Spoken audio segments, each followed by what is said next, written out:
Alright, proclaim Kyros' edict to the Archons. Yes. Take what you can carry and leave the cart, otherwise we seize you and your wares. I need to slow time down again. Which is that button. No, not slow mode. I want normal mode. How do I select normal mode? I'm getting far too advanced for this. There is no restore speed. Fantastic. Can we make that asterisk? We can indeed. So we just go bleep. This is robbery. Who are these guys? Let's intervene.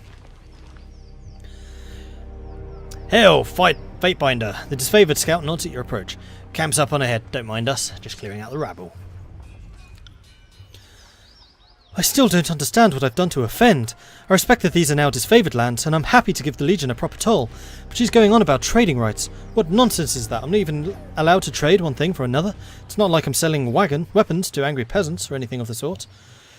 You're in disfavored land. These warriors have every right to kill you. You should be more thankful they're even listening to you speak. The Overlord regulates all trade. If you lack the proper permits, your goods are forfeit.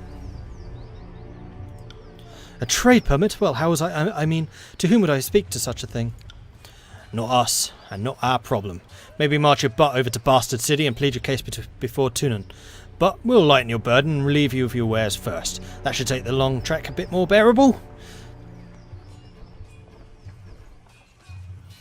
Anything to be argued before Tunon may be argued before me. I am, after all, his representative here. What's there to discuss? We should kill this mongrel then.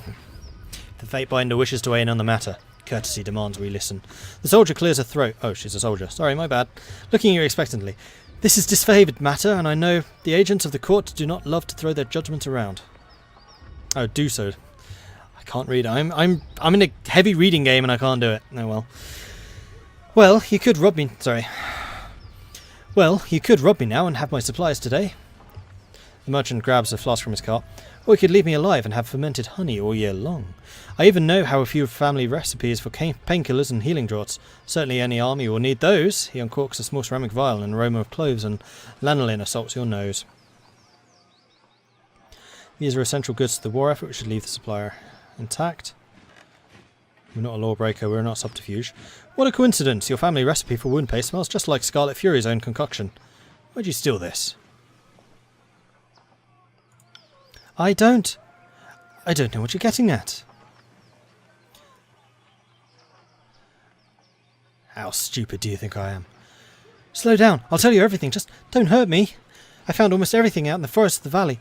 I keep my head low when I heard the sounds of combat, when I take a look and grab whatever wasn't claimed by the first victors. So then you sold from the disfavored dead? How else could you get hands on iron? The scout points to the merchant's cart. You would come here and sell us our own ornaments? If anything has an owner, I will return it, but this iron could have turned to rust if left in the mud of the battlefield. The disfavored are few in number. Is that not right? You need a man like me to gather up supplies that would otherwise go to waste. That is true.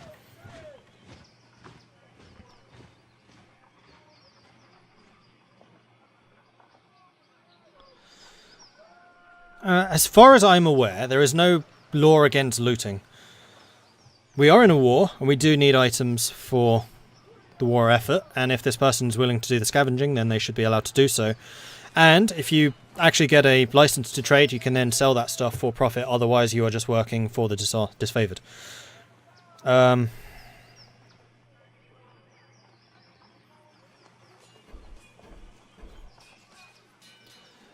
They will tolerate your presence, but you'll pay them handsomely for such charity. We will. The disfavored soldier clears her throat with a cough before repeating herself in a more upbeat manner. We will! It sickens me to make exceptions for this vulture, but if you'll supply the disfavored without profit, perhaps this indiscretion is for the best. It's not like our larders are overflowing. A work slave to scrounge provisions would be an asset, as I said. Thank you for interceding on my behalf. I know my life will now depend on showing the disfavored due gratitude for suffering my presence. If I must grovel a bit to earn my daily grain, so be it. There we go. Properly done.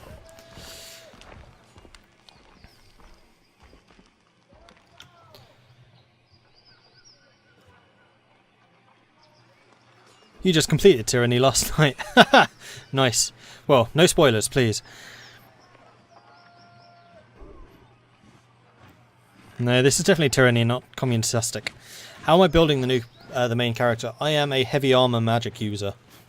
We'll see how well that works. And basically, there is a character template that I like to call the Nuka and Armor, so I have some protection, which is like physical protection, but I'm a mage, so I'm a close combat mage, is what I'm basically trying to build here. We'll see if it works. Right, so this time I do have a talent, and I can level up. Here we go. With your character level increase, you can increase one of the main character attributes. Might, Finesse, Quickness, Wits, or Vitality, or Resolve. Each of these attributes provides benefits to your character as well as increases one or more skills. Increasing an attribute costs a point, until the attribute costs 19. To raise an attribute from 19 to 20 costs 2 points. I'm really tempted to get more Quickness, because my character moves or acts really slowly. Or I could just act really slowly and just really powerfully when I do act. I don't think I really need the accuracy. I don't need the health. I definitely don't need the health. I don't need the attack or ability strength because I'm going to be using more magic than I am items. Although this does increase endurance defense, which is basically more temporary hit points. So yeah, it's between the spell cooldown or the spell strength. I think I do need cooldown. Are you sure you want to save your changes to Mordred the Powerful? Yes I do. Alright, talents. We're not going to use agility, we're not going to use range, we could use magic. Grants a bonus to the law skill. Plus 10 law. I mean, we already have a huge law, so we don't necessarily need that. Actually, what exactly does law do? Law determines a character's ability to decipher information, put together clues from fragments of information. The skill is critical to magic users who wish to learn new runes. Law is also used in dialogue to determine what you know. I mean, I already know all of that. Or to impress others with intelligence. Yeah, it's already really high. Arcane Charge adds a spell breach deflection to thrust attacks. Also grants a bonus to magic skills for a short time after using thrusts.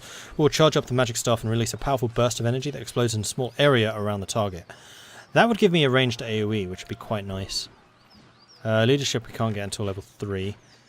We've already got Shield Slam.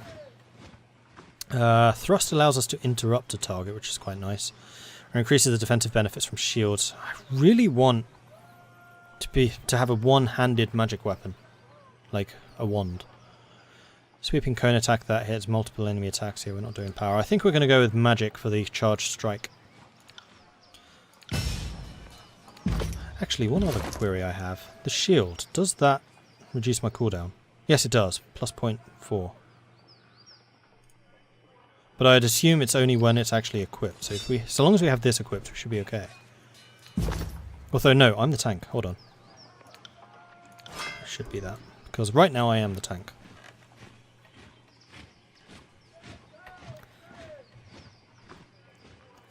He's a nuke minus the boom.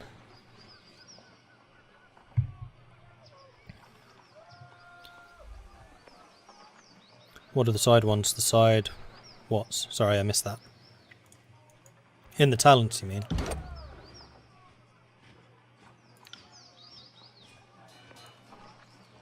Plus 40% shield effectiveness. That's actually quite a lot.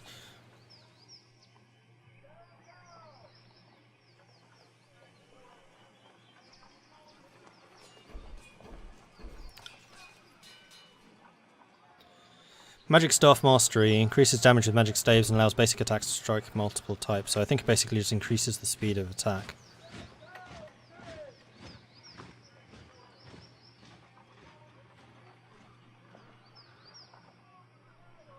It doesn't look like there's a one-handed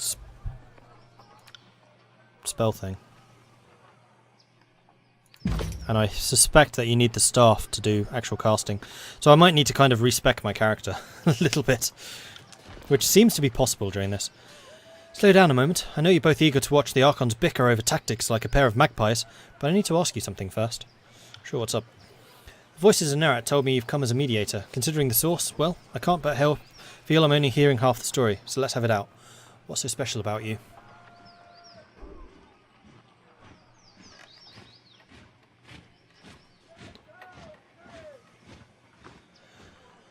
I haven't told the Archons yet. Why is this so suspicious? It's just a feeling I got. When the Archons are together, the air gets taut as a bowstring. I can't help but think that no amount of compromise will get them seeing eye to eye. So why invite a mediator from Tunan's court? It doesn't add up.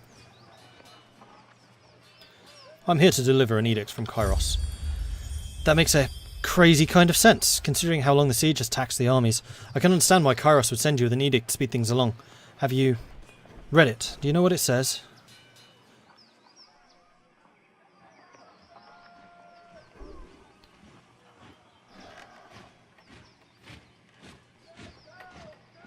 The law is not secret, so the Archons must claim the Ascension Hall of Kyros' Day of Swords or all will perish. One more thing for the Archons to fight over. Well, thanks for cluing me in. If Kyros sends any lightning our way, just tell me when to duck. So why do you think the Archons are at odds?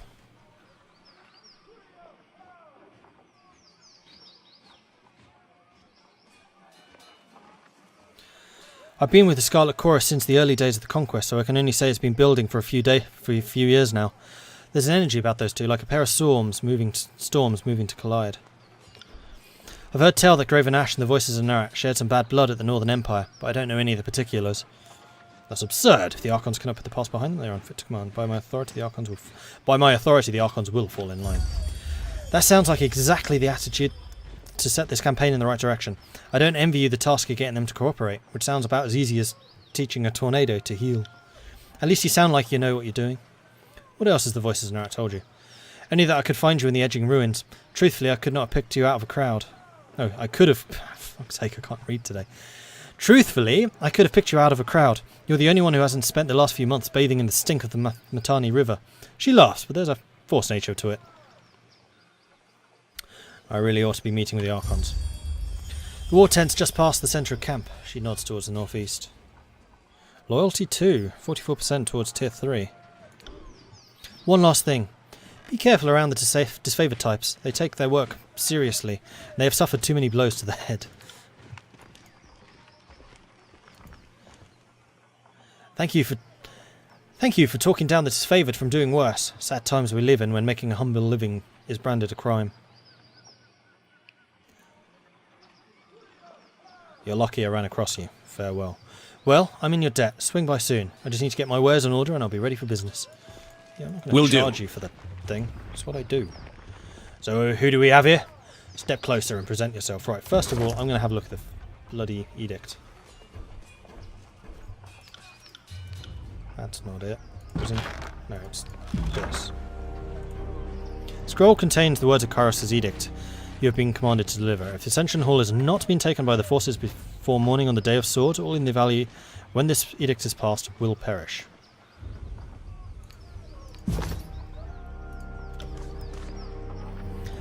Well, look at you. That gatecrasher from the court is still in one piece. The guard pounds his chest and salute. Welcome to the disfavoured camp. Always happy to have an honoured ally pay us visit.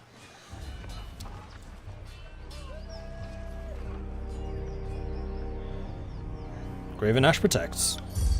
That he does! The warrior nods in approval, then taps twice on the gate to signal your arrival. Be well, Fatebinder. Glory to Kyros!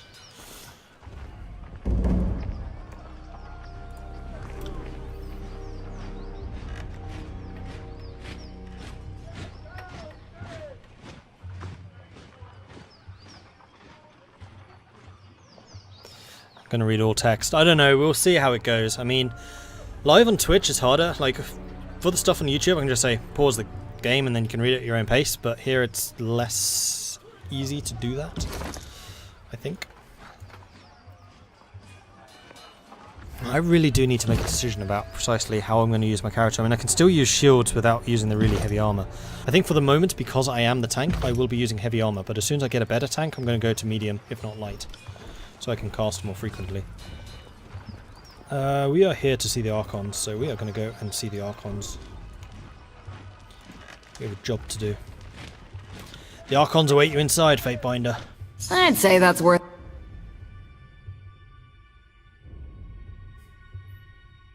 His puns are terrible, Tactical Shock.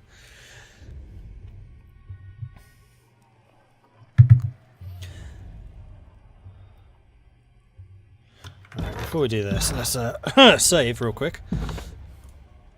Let's have a word. That's 4 reports of avalanches in the mountains now. The Tiersmen can barely count past 9. They have neither the capacity nor the cause to close off the mountain passes.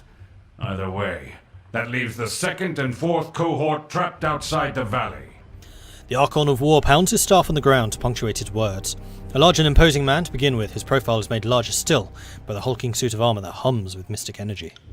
Or it's the work of your perfidious Earthshakers. Only a fool would not suspect a traitorous Archon of poisoning the mind of his students with sedition.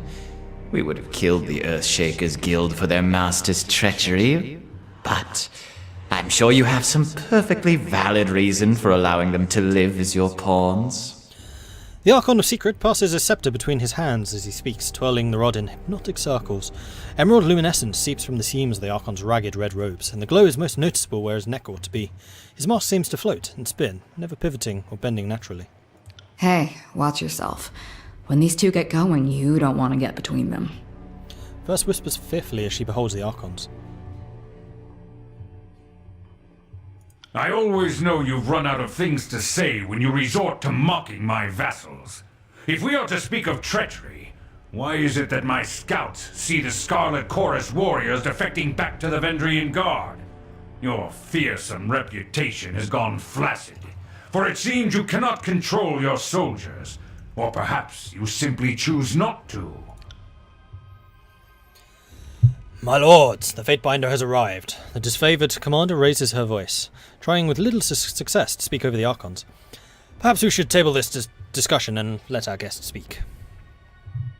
Speaking of strategic failures, who was it that insisted the valley would need only a token garrison? For some strange reason, we can't seem to recall which balding halfwit grossly underestimated the enemy. Thoughts? The Archon of Secrets twirls his sceptre in a twisting loop, his leather-bound hands flipping their heavy rod with an effortless flow.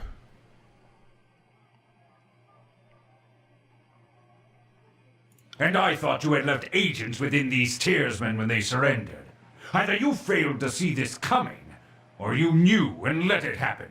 Incompetent or in cahoots, either way, this mess has your filthy stink all over it. The Archon of War lurches forwards, resting his weight on his war maul as blue luminescence crackles around his armour. We look forward to seeing you explain to Tunon why the Archon of War could not close the vice on this trivial little insurgency. When we are crowned the ruler of the Tiers, we shall have this place renamed to Ash's Folly in your honor. The voices in Narat tosses his sceptre into the air, catching it as it descends back down. Are you two about done?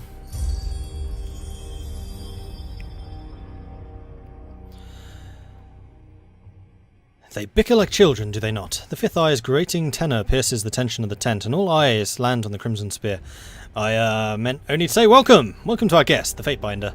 The armoured retainer bows with a rushed inelegance, then raises a salute. And not a moment too soon. Governor Mordred the Powerful, long have we been honoured by your iron. Now we are honoured by your presence. I must apologise for my lords, tempers ran high of late. Bow to the Archons. Apologies for the sudden entrance. I've travelled long to be here. Ah, the Stormcaller. Conveniently late once more. Our eyes and ears tell us you come bearing an edict.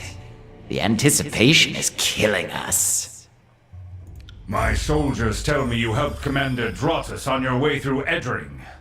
You honor the court with your selfless cooperation, for that is the sort of camaraderie that Kyros demands of us all.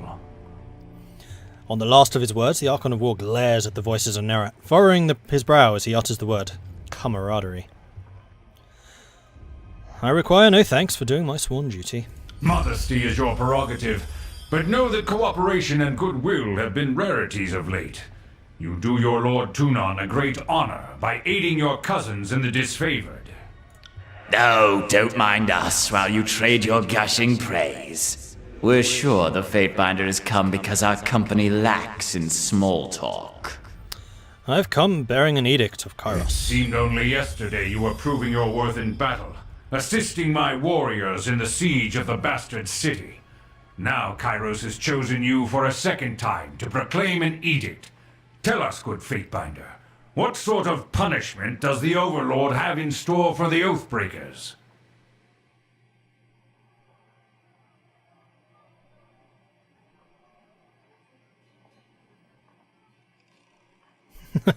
So I can basically be the slightly more diplomatic, slightly not exactly telling the truth. The Overlord's loyal servants must hold the Ascension Hall by Kyros' Day of Swords, or all in the valley shall perish. It seems like you two need some encouragement to work together. Kyros' edict will end the lives of everyone in this valley unless Ascension Hall is claimed by Kyros' Day of Swords. In honour of your incompetence and disarray, the edict will execute every living thing in this valley unless Ascension Hall is taken by Kyros' Day of Swords. So it's definitely one of the first two. I mean, I'm not nasty. I'm going to say you need some encouragement to work together. Let's get to the point here.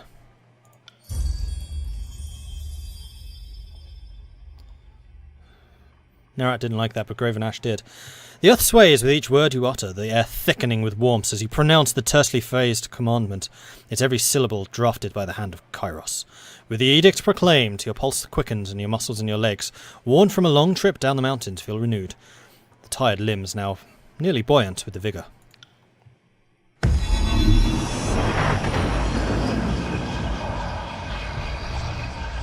The Overlord means to compel us into action.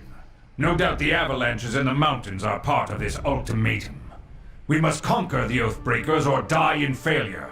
There is no room for error, and no other way out of this valley alive. Yep, pretty much. We'll need to advance across the Mittani. We lose everything if we stand still. And we move to backup Plan Green. The Earthshakers didn't make it over the mountain in time. So we do this the hard way. Over the walls instead of through. The Archon of War taps a finger against his temple. A low rumble escapes from under his beard. So you found your backbone at last! Oh, we were worried past humiliations would make you soft, timid. That was a record for you, right? A baker's dozen lost in one sortie. If you had waited for the chorus reinforcements, maybe we'd have eyes and ears on the matter. The Archon of Secrets passes his scepter from one hand to the next, chuckling softly with each toss.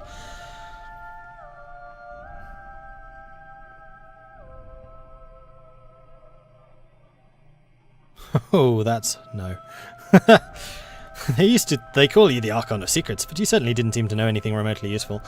Learn to work together or we're all doomed.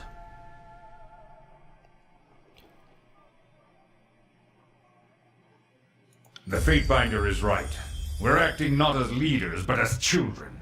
I've no time for your foolish japes and petty taunts. We should focus on the objective at hand, and that is taking the Mittani River, and then advancing to Ascension Hall and ending this edict. Then enough talking, there is work to be done.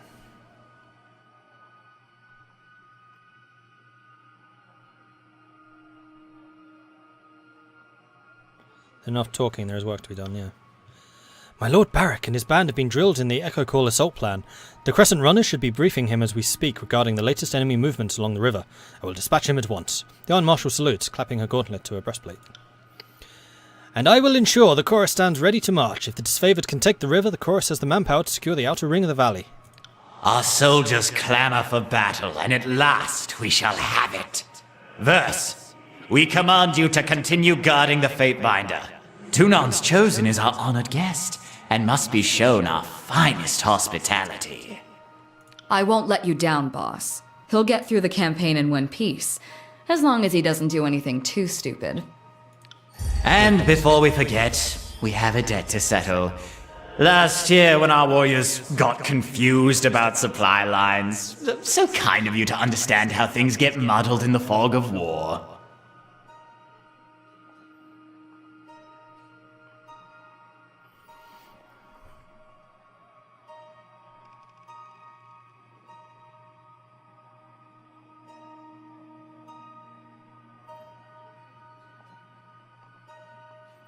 So I can take the rings. It's not really a bribe, because I've already done it.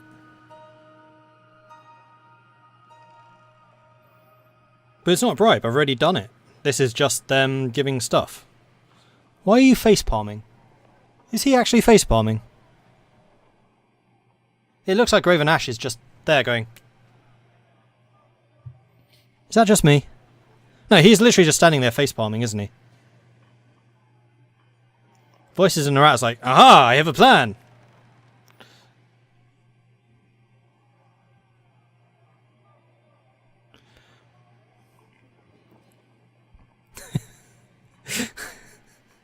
No, I'm going to catch him. Like, this is not a bribe. I've already done it. You've gained favour. You've lost favour with Graven Ash. You've gained 300 rings. The Archon's secrets lets a small chuckle as he leaves. For what? I've already done it. Finally, the fool and his puppet are gone. Perhaps now I can hear myself think. Rarely do I question Kyros' judgment, but I will never understand why the voices of Narot is given such authority. I shudder to think what will become of us all should Tunon favor him in the end.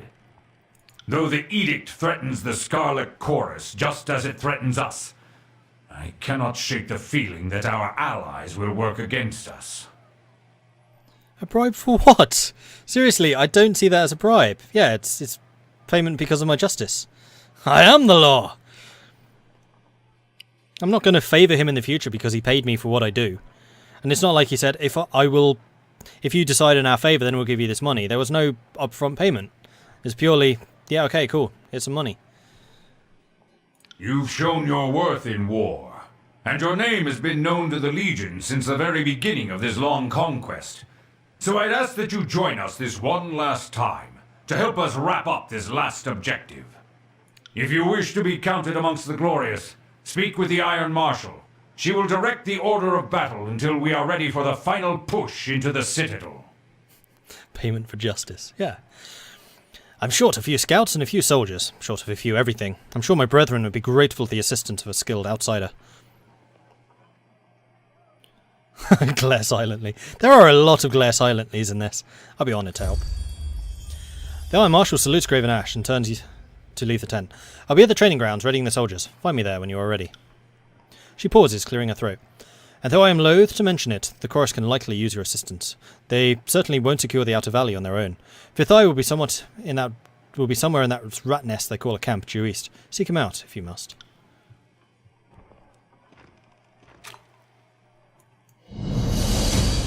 Right.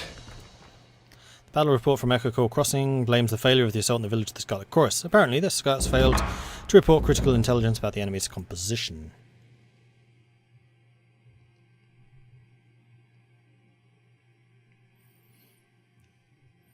So would you say paying a salary for a policeman a bribe? It's a salary. Because just because I get paid doesn't mean that I'm going to go along the what they call Scarlet Chorus's.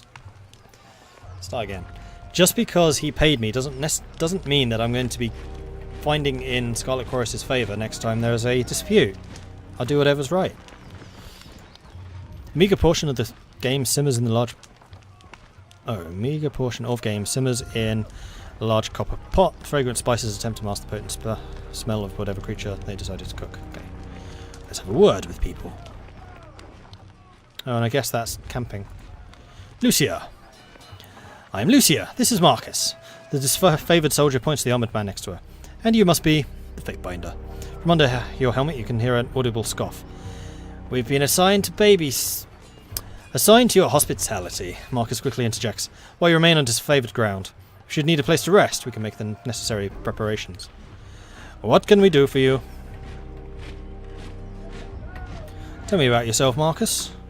Not sure there's much to tell you. I trained at Fort Resolution. This is my first campaign. I'm proud to be with the Legion. I was wounded at the Gates of Judgment, but Graven Ash's protection mended me good. I owe him my life.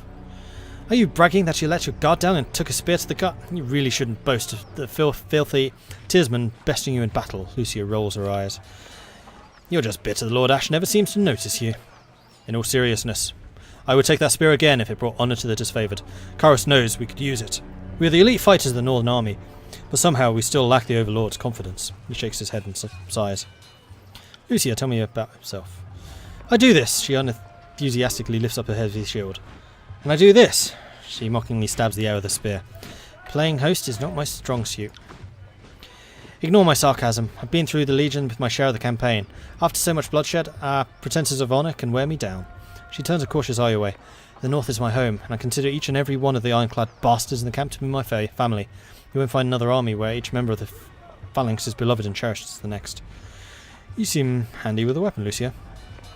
Aye, and if you ever want some pointers on how to use that weapon of yours, just let me know. Lucia, are you flirting with Tunan's Fatebinder? Relax, Marcus. There are plenty of clamp slaves if I ever need to scratch an itch. Although, through the visor of her helm, you notice Lucia's eyes roving up and down your body. If you ever need one to warm your bedroll, let me know. I sleep in my armour. Hope you don't mind. How have your skills fared in battle against the Oathbreakers, Marcus? Every battle is a reminder of the Legion's superiority. The Oathbreakers have plenty of heart, but nothing that can beat our northern values and Graven Ash's love. If you ever want to enjoy that feeling, I can spare you a time of day to cross iron. What's it like serving with them? In spite of our name, the Legion commands more honour than any military in the face of Terratus. Unlike the Chorus, there is tradition, discipline, teamwork, and a unity of purpose. There aren't many of us, but it's better that way. We're a tightly knit family bound together by trust and glory. If the Legion boasts so much honour, why are they the disfavoured?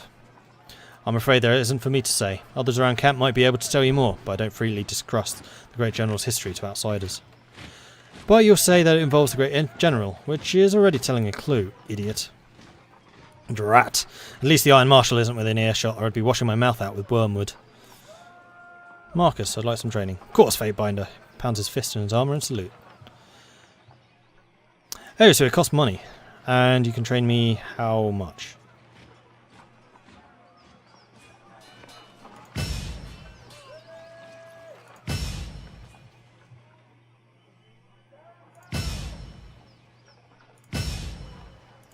Actually, this is fairly cheap.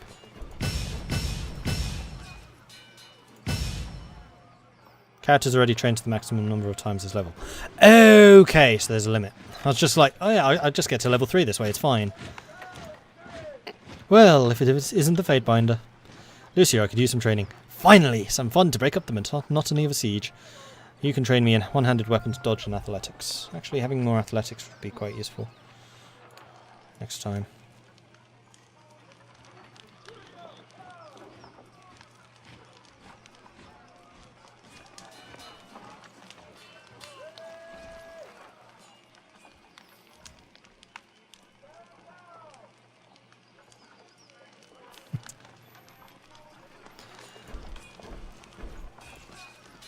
Off in the distance, you pick up the typical clamour of a military camp.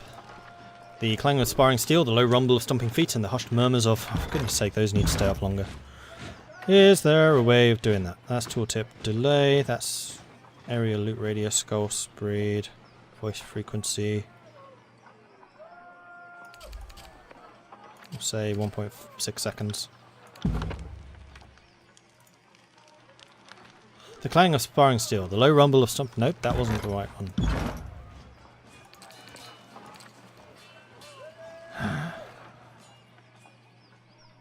It's not that, it's not that, it's not that. Display the effects of choosing conversation options on the player character's reputation. No, I'd rather that happened over time. Difficulty I'm not changing. I'm not changing. Those are the same. Alright, apparently there's no way of increasing the or decreasing the speed of those disappear. Right. Sorry, I can't. Bitter quip, what's up? Glory to the voices of Nerat! Projecting his salutations for all to hear, the grinning blood chanter raps his staff against the ground as you approach. Fatebinder Mordred the Powerful, I presume? His smile quickly retreats, giving way to a sour scowl. I'm Bitter Quip. I'm here as the emissary of the Scarlet Chorus. Bitter Quip looks at you impatiently. What's it like working with the disfavoured? He scoffs, looking away at you for a moment before sniffing and returning his attention to you. Reporting to the Iron Hag is an insult. She fought one duel for her title. One? Her leadership must be continuously proved, earned, and defended. Weakness should be bleed to the bottom of the army, not rise to the top. Assignment here is also an insult, but one I will bear for the good of the chorus. If only to see with my own eyes the failure of the disfavoured, that would be a fine day. What can you tell me about the Scarlet Chorus? The chorus is the future of the Tears. I feel only derision and pity for those who fear our inevitable ascension.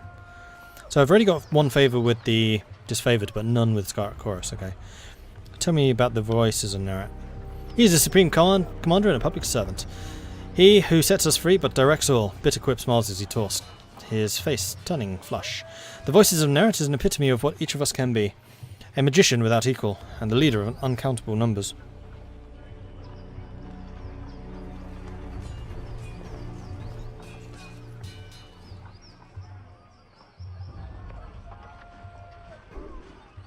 Sorry, I just need to respond to this. Oh, and Turpoholico3, I've missed your follow. Sorry about that. Thank you for the follow, appreciate it.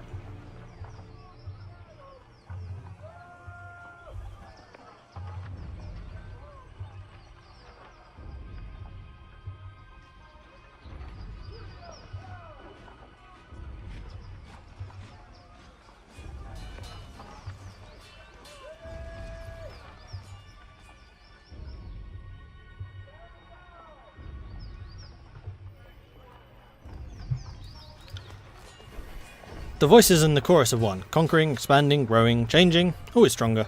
Glory to the voices. How did you join this Scarlet Chorus?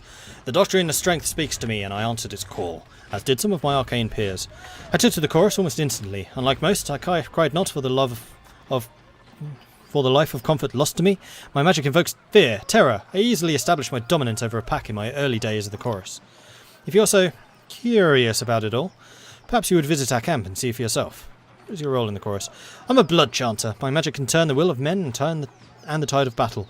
I have not held command for 3 years now, though being forced to keep an eye on the disfavoured is not the reward I envisioned for my service thus far.